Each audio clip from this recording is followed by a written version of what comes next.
say about the job? I mean, obviously. What can I say about the what? About the job that Katie's done. Oh. Over the past, obviously it was three straight losing years, and now to this point. Katie Meyer is the second person that I spoke to at the University of Miami when I took the job. Mm-hmm. Sean Eichhorst was the first. He was the athletic director. And I accepted the position and was talking with Sean, and I said, I'd like to speak to Katie Meyer. And she was the national coach of the year. She'd already led UM to a ACC championship. She has a great understanding of what a coach needs to do in every category, from relationship building on campus to relationship building with high school and AAU coaches, with basketball strategy, with recruiting, with public relations. She is very, very well thought of. Everybody that is familiar with the women's side of the game knows who Katie Meyer is and the incredible job that she has done here.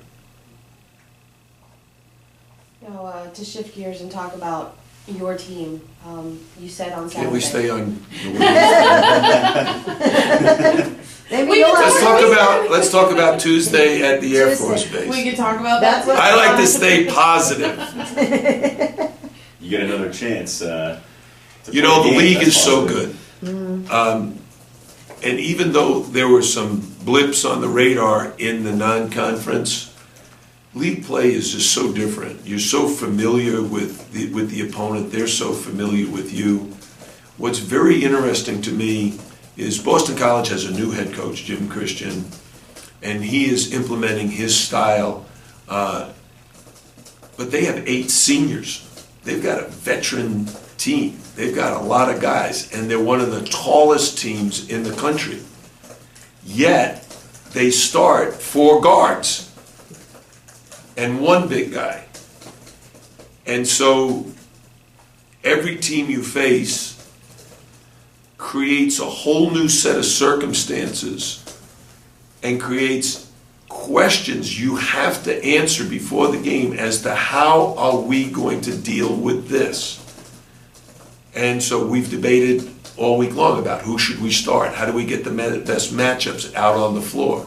If we start this unit, how will that do against Boston College's starting unit?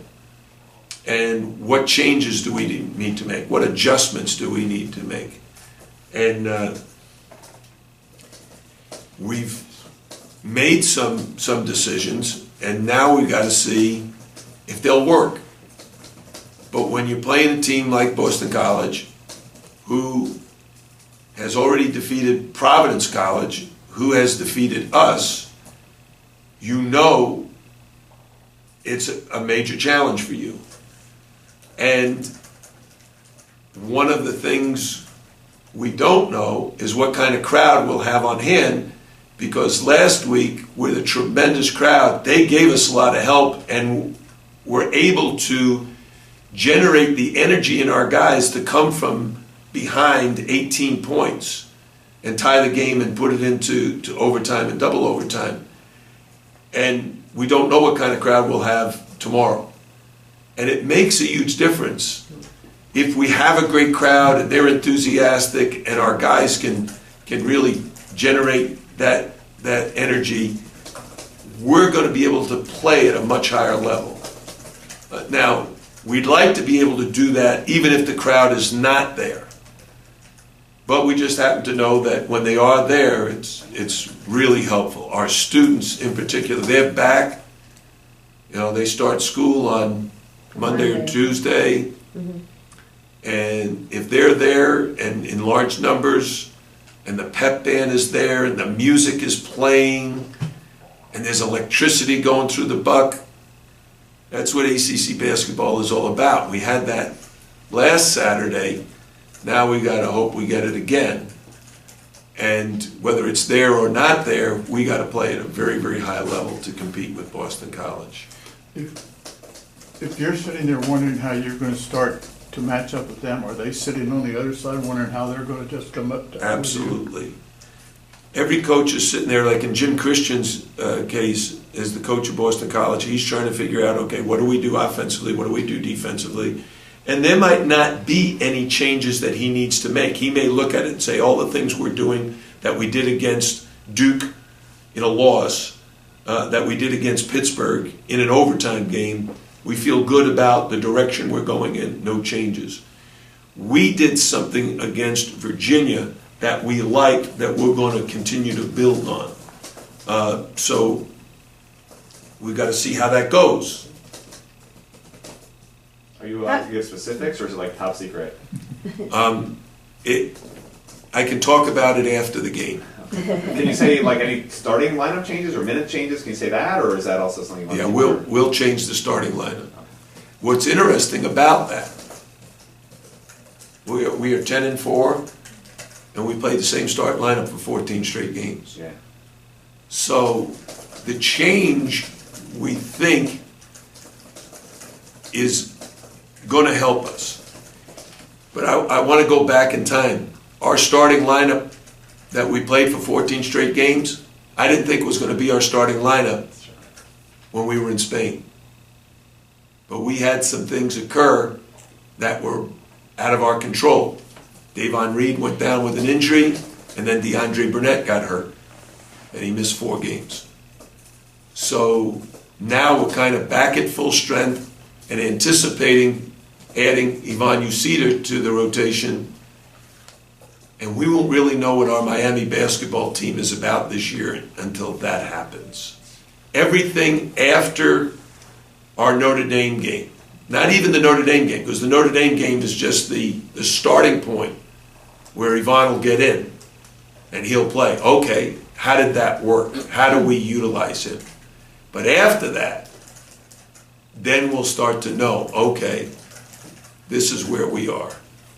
The loss really stung the Virginia game when you walked in here, just because it was so close and let it slip. How long did you dwell on that? Is that like a night where you didn't sleep? Did you watch the game over and over? How do you deal with those kind of losses? It was very painful after the game, which was Saturday night. It was painful all day Sunday. By the time we practiced on Monday, the pain had changed to anger. I was angry.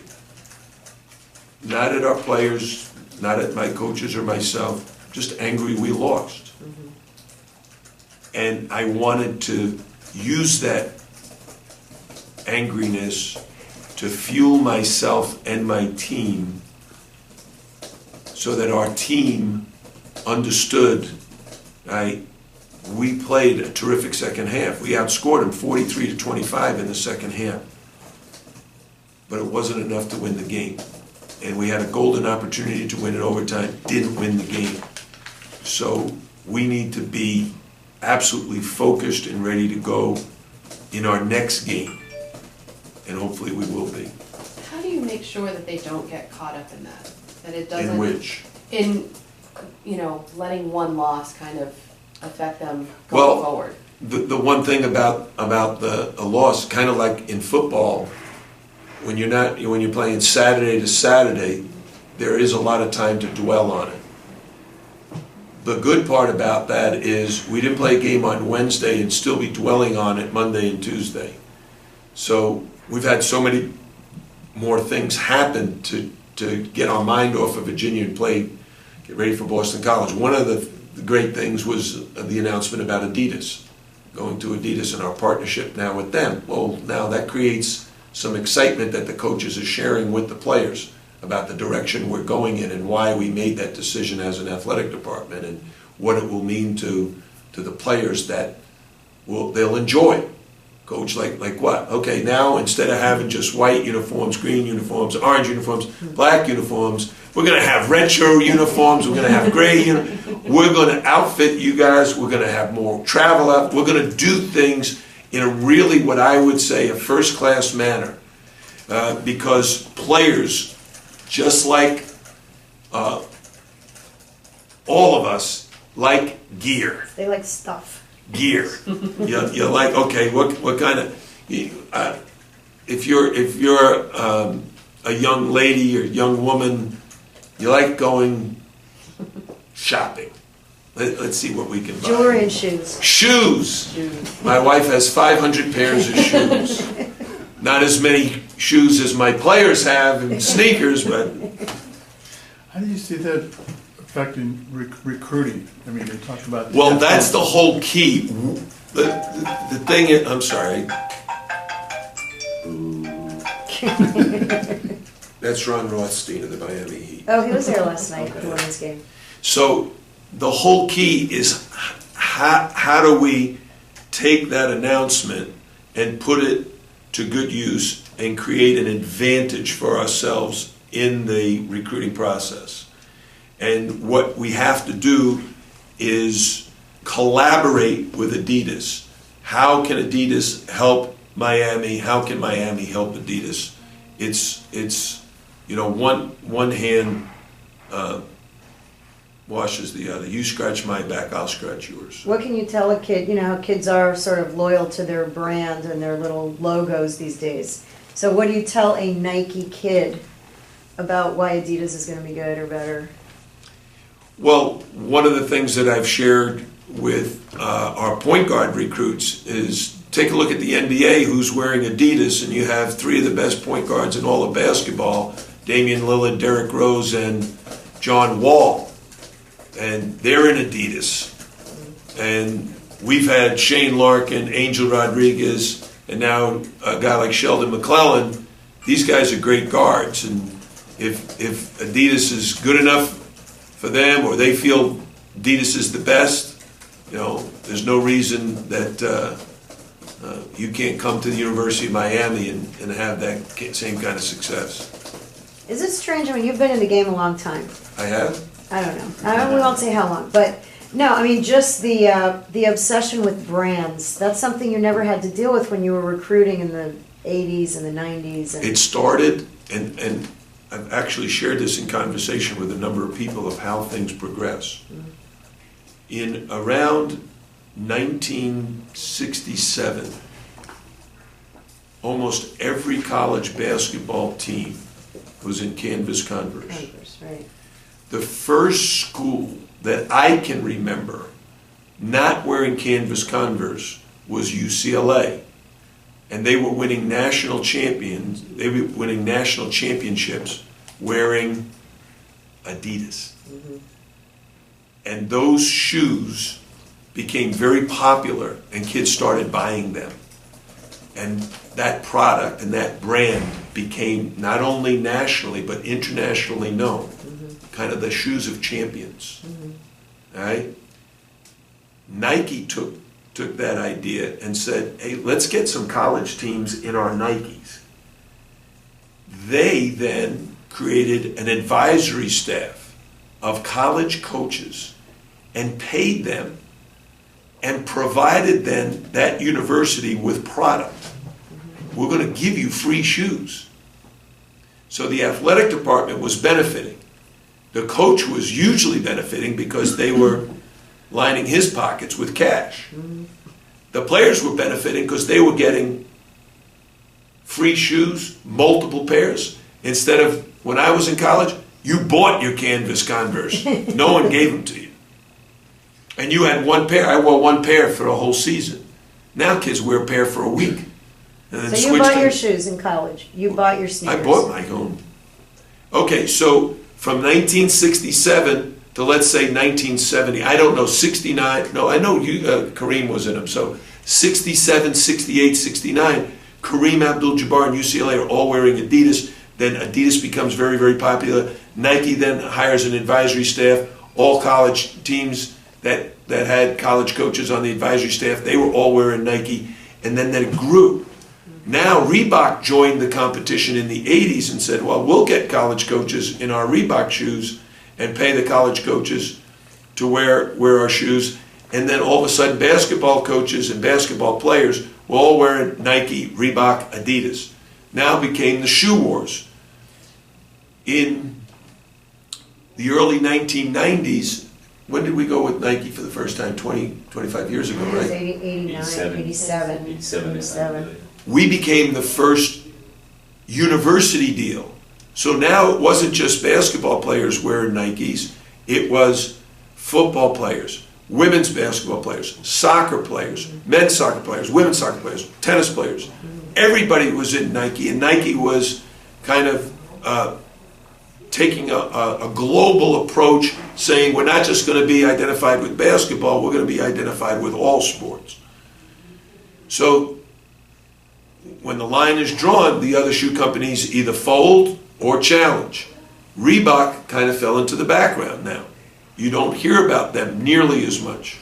Then there was a new company that came on board. Under Armour said, hey, Kevin Plank, I'm the CEO and founder of Under Armour, we're going to get into that business. And now Adidas has said, with their commitment to, look at the schools that are wearing Adidas. Kansas, pretty good basketball program. Michigan, Wisconsin, and now Miami. And Louisville. So you have Kansas, Louisville, Michigan, Wisconsin, Miami. Adidas is saying men's basketball in particular, not that the other sports aren't important, but we want some of the best basketball programs in the country to market our product. And that's basically what we're doing, and that's a great partnership for us, because not only are they doing it at the college level, but they're doing it at the NBA level. The NBA uniforms are Adidas, and there's nothing that kids want more than great gear. Hey Jim, off I guess the apparel subject for a minute. I guess Manu is one of your best percent three-point shooters. Played 10 minutes last game. Was he okay? Was he feeling okay? Was it just a matchup issue? Or? No, it was. This is something that has been transpiring. Manu is really a point guard, and he and Angel have been able to play together because Manu has been shooting the ball just incredibly well. But he also got the opportunity because DeAndre was beat up during that first, right at Florida. He got hurt at Florida. So we've always looked at the possibility of playing with a traditional lineup, a 1, 2, 3, 4, 5, instead of just 2 point guards. With DeAndre coming on, with Virginia's 2-guard being Malcolm Brogdon, who's like 6'5", we felt like DeAndre was just a better matchup. And so once we put him in to start the second half, what happened? Right. We went on a run. We scored 43 points in the second half. It's not a reflection of anything negative about Manu, but a reflection of the lineup of Angel, DeAndre, Sheldon, Omar, and Tanya worked well. And when you find, at least with me, if I find a group that's playing well together, I like to stick with them. When you're talking about lineup changes, do you think you have more, I guess, ability to flexibility, I guess is the word I'm looking for, with this group than, say, the last year or so? Oh, well, last year, we only had Manu at the point. We didn't have anybody else. So we were playing Davon Reed at the point, who is really like a 3-man. So we have a lot more flexibility this year, especially in the backcourt, not in the front court. We've got the same situation that we had last year at the point we have at the center position. We don't really have another center. We've got Tanya, and then the next biggest guy is Omar, and he's a forward. He's a 3-point shooter. You've gone from now having a week off of games to going into next week. It's going to be a grind, and obviously top 25 competition back to back. You know, do you have a preference? Is there one you like? Do you like them having a layoff, or not really? Well, or? I think you only know like after the game. Like if had we won, I would have liked to play like the next day. But after a loss like that one, it was probably good for us to have some time to reflect. And as I said, every opponent is different. Like if you look at Virginia's defense, they never switch. Now we're gonna play Boston College, who switches everything. Oh, we get a chance to work on that. And there's no danger of them looking ahead to the Duke game and not being as excited about Boston College? How do you? I think we all know that we play Duke on Tuesday, but if our players want to compete in the ACC, we emphasize and strongly suggest to them that they emphasize in their own minds, you take each game one game at a time and you prepare for that opponent. Because if you don't, you're not going to play well. And the whole key to being good is playing consistently well. Consistency of energy, effort, and execution. You said before, earlier on, that you in reflecting about the loss, you challenged even yourself as the coach. You challenged the players and yourself to really be ready for this Boston College. What did you do anything specifically different this week, or something that you added, something you stepped up, some personality change, approach change? I think from my experience, the moment you start changing something, it says one of two things. One, I wasn't doing enough to prepare for the other games. Or two, this team is so good now I have to change and prepare differently. I never want to send that message to any of my players and coaches, or to myself. We're going to prepare for every opponent exactly the same way. Now, your emotions change. Like I said, on Saturday night and all day Sunday, I was in pain.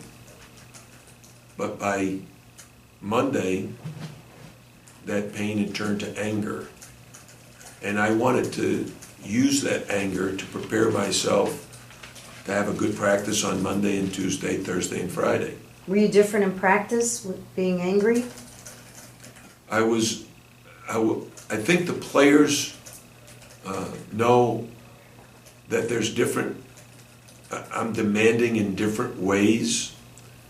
So sometimes it's vocal, sometimes it's,